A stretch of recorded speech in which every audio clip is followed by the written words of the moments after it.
రామమందిరాలు చాలా పెద్దగా చేసి ఆ రామమందిరంలోనే ఒక భజన సంకీర్తన పెట్టి ఇట్లాంటి కార్యక్రమాలని మన శ్రీనివాసరావు గారు మీరందరూ రూపొందించారు. ఆయన తప్పకుండా రండి గురుగారు, మంచి కార్యక్రమం ఉంటే తప్పకుండా వస్తారండి. వాళ్ళ శనివారం ఒకటి, అందులో ఈ పంచమి, ఈరోజు చాలా జనం ఉన్నారు. అంతా కూడా భక్తులందరూ కూడా ఈ వేసవిలో వైశాఖ మాసంలో ఎక్కువగా వస్తుంటారు. మన దేవాలయం అరసరి సంఘం మీ అందరికీ విదితమే కాబట్టి నేను వేరే చెప్పక్కర్లేదు. అట్లాంటి సూర్యనారాయణ స్వామి దేవాలయంలో శ్రీరాముడు ఆయన ఉపాసన చేసిన శ్రీరాముడు సూర్యవంశీకుడే శ్రీరాముడు, సూర్యవంశీకుడు. చంద్రవంశీకులు అంతా కూడా ఎవరు వీళ్ళంతా దుర్యోధనుడు, వీళ్ళంతా చంద్రవంశీకుడు. ఎవరు మన ధర్మరాజు వీళ్ళంతా కూడా చంద్రవంశీకుడు, ఈయన సూర్యవంశీకుడు.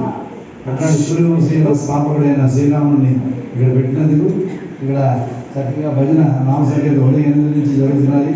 ఇంకా మన గంట వరకు జరుగుతుందని, గంట వరకు ఉంటుందా? తర్వాత స్వామివారి ప్రసాదం తీసుకుని భక్తులందరూ కూడా వెళ్తారు. చాలా సంతోషం. ఈ కార్యక్రమం అందరూ పిలిచి నన్ను కూడా దీనిలో భాగస్వామిగా ఇచ్చేది చాలా సంతోషం. అందరికి కూడా వందనాలు. శతమానం భవత శతాయుష శతేంద్రియ ఆయుష్యేవేంద్రియ ప్రతిష్టతి. అందరూ కూడా ఆరోగ్యంగా ఉండాలి. ఆరోగ్యం ఉంటే ఐశ్వర్యం మనం ఏదైనా వినియోగం చేయొచ్చు. ఆరోగ్యం లేకపోతే ఏది చేయగలం. అట్లాంటి ఆరోగ్య భగవానుడు సూర్యనారాయణ స్వామి అందరికీ ఆరోగ్య భాగ్యాలు ఇచ్చి ఎలవేళ కాపాడడం కోరుతూ సెలవు తీసుకున్నాం. నమస్కారం.